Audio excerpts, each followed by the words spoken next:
What's going on, Z Nation, and welcome to another edition of ZSPN. I'm your host, Zaid here, and today, guys, we're going to be talking about the Los Angeles Lakers versus the Memphis Grizzlies tonight. But before anything, like always, please make sure to like this video, subscribe to the channel, share my videos all over Facebook, Twitter, all the good social media stuff. Now, guys, there is a lot of emotions in tonight's loss against the Memphis Grizzlies. This is the type of moments where we say to ourselves, what is wrong with this Lakers team? Now, obviously, there's a lot of reasons why, because, the Lakers, they don't have shooters, and obviously they don't have good defensive players. We witnessed that tonight, obviously. But and basically throughout this season, the Lakers did not get any shooters whatsoever in free agency, and obviously it shows that we need shooters, and obviously it's just not on this team, and also defense. But there's a lot of speculations out there that maybe it's because the Lakers lost its identity of this team, and that also has to do with LeBron James, the young core like Brandon Ingram, Kuzma, and also the rest of the veterans on the team. So there's just a lot of emotions of this Lakers team and what they're facing right now, and it's just really sad. It's really sad, honestly, because as of right now, the Lakers are 1-4 since the All-Star break, and it's not looking very well for the Lakers. And I believe, I might be wrong with this, I think they are ranked, as of right now, I believe they're in the 10th or maybe the 12th spot in the Western Conference. So it's going to be very difficult for the Lakers to come back from that. I'm not trying to say that we should start panicking, because there's a lot of speculations now that maybe the Lakers might be waiting on a certain player who's going to get potentially waived and could potentially be signed before the March 1st deadline. So it could potentially happen if certain players like DeAndre Jordan, who is currently on a roster with the New York Knicks. So and he could potentially be the number one guy who could potentially get a buyout with the Knicks. But I guarantee you, I don't really see that.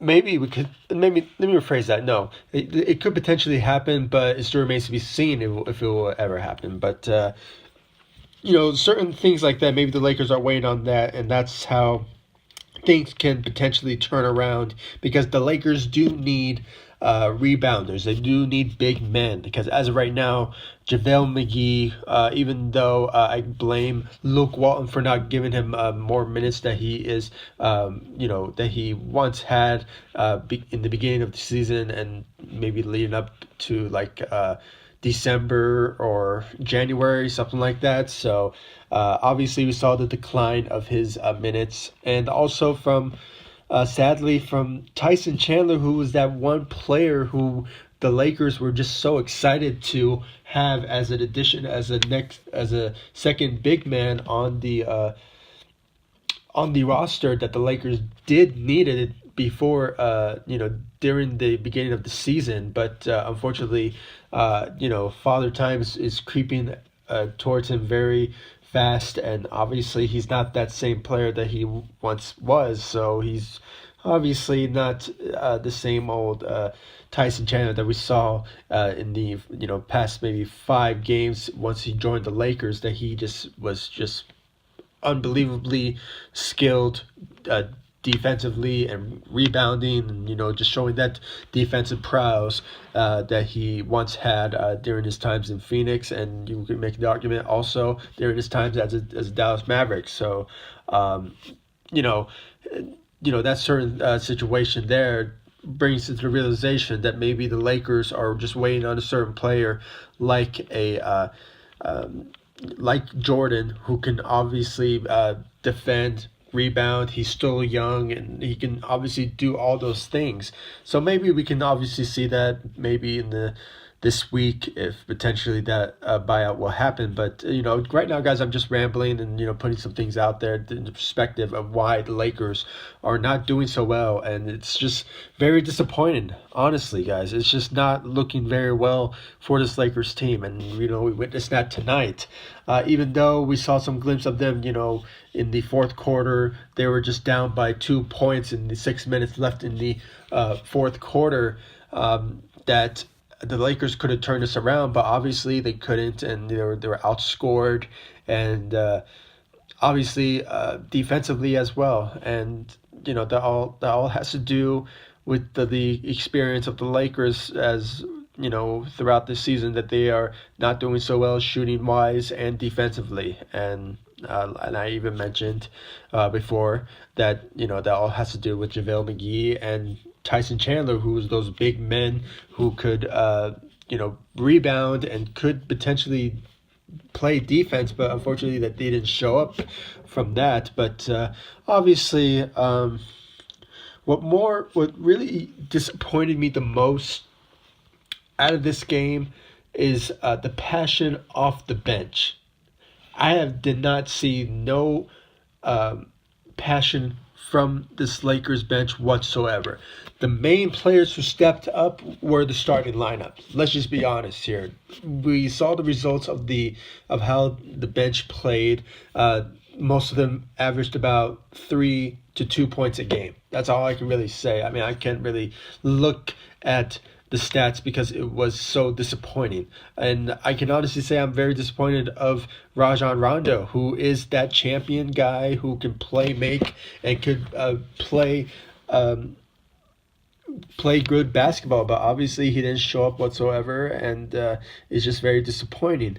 But honestly, guys, we can blame a lot of people about this. We could blame potentially maybe LeBron. We could blame the coach. We could blame the young core because they're still hung up on the trade deadline, and what LeBron said to them, and what he wanted them to be gone and get somebody like Anthony Davis or certain all-stars to play with him so we can basically turn this around. And obviously they're still attached to that. And I can honestly say, guys, they should really move on about that, because it's looking very ridiculous now. I mean, yeah, I can understand that they are not feeling the type of passion that they once had before LeBron James went down with that injury of his. Because, guys, if you think about it, they were fourth in the Western Conference, which is very surprising of where we're at right now. So I don't know what went wrong, honestly. I did not know what went wrong. I mean, maybe because Lonzo's still out. Maybe they needed Lonzo to come back already. There's a lot of emotions of certain situations of why this Lakers team are not playing to the best of their ability. And it's just very hard to choose who is to blame. Is it LeBron? Is it the Lakers' young core? Is it our veterans? Is it Luke Walton? Or is it management? It's so hard to say. But, guys, as of right now, let's just talk about the Lakers game.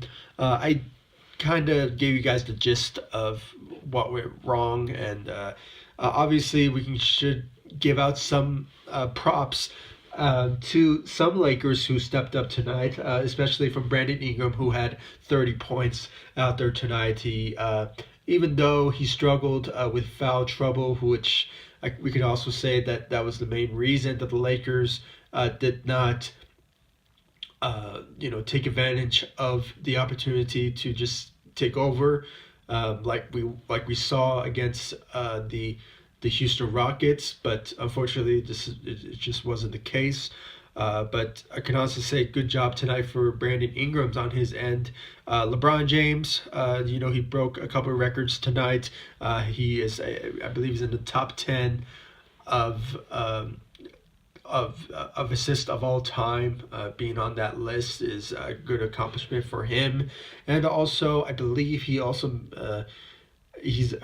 ranked fifth of triple doubles of all time, being ranked with in the fifth. So obviously he's breaking some records out there tonight. I believe he averaged a triple double with I believe he had 27 points out there tonight with, I believe, maybe 10 rebounds and 12 assists, something like that. Like always, I'll put the assist and what the Lakers played tonight, stats wise, on this video, so you guys can check it out. But overall, guys, and Reggie Bullock, he had I believe a 14-point game, and I believe Kyle Kuzma had 19 points out there tonight, so we saw some glimpses of him playing. So a decent performance out of him, but overall, like I said, the Lakers starting lineup, they're the only players who stepped up, and the bench just basically did not show up whatsoever. And there was just some moments in this game where the Lakers could have taken advantage of taking this lead, taking this win, but unfortunately it just wasn't the case. They fell under the pressure, and obviously that had to do with defense and shooting, obviously. So and most importantly defense. But it is what it is, guys. I said what I had to say, and please give me your thoughts about this Lakers team and this game. Do you guys agree with me that there's certain problems with this Lakers team, either the LeBron or the young core, the veterans, or is it the coaching job of Luke Walton and maybe the management? I mean, I don't know, guys. It still remains to be seen. What is the problem with this Lakers team? I mean, why are they losing to certain teams that could have been a W? It could have been, with the Grizzlies, the Pelicans. And plus, speaking of the Pelicans, they are going to face the Pelicans in Staples once again on Wednesday, so we have to look forward to that. But overall, guys, there's a lot of emotions that just is showing that the Lakers are basically in trouble. They are in trouble. I mean, it's very sad to see this Lakers team, how they're playing and how they are connecting with one another, which is not looking very well, and that maybe has to do because of the trade deadline and LeBron being mentioned in certain comments that he put out there, that this Lakers team they play basketball, but they don't have the mentality of winning. And obviously he just putting a lot of things out there to the point that this Lakers team are just not liking the vibe of LeBron James, and we can honestly see that. But I don't know, maybe because I don't want to read too much into this, because maybe it's because the Lakers don't have a good shooting game, and also they don't have a good defense. So I don't know, guys. It's just a lot of emotions that we can obviously think about what is the problem with this Lakers team. But I can honestly say maybe the Lakers are just waiting on a certain player who is going to be waived, and they could potentially pick them up in this probably this week, but it still remains to be seen who that player is. And you never know, if there isn't any players left, they might consider maybe somebody like Carmelo Anthony, who has been in the interest of the Los Angeles Lakers for quite some time, and it could potentially happen. But I don't know, still remains to be seen if something happens this week. But all signs are showing that if somehow DeAndre Jordan is somehow is waived from the New York Knicks, he could potentially sign with the Los Angeles Lakers, but still remains to be seen if that potentially does happen. But just putting things out there and putting things into perspective, if something like that would potentially happen, we just have to see. So guys, please comment down below, like, subscribe, and I'll see you all in the next video. Thank you so much for watching. Go Lakers! Let's just hope, guys, that they can potentially turn this around for the better, and just hopefully for the better. Honestly, peace.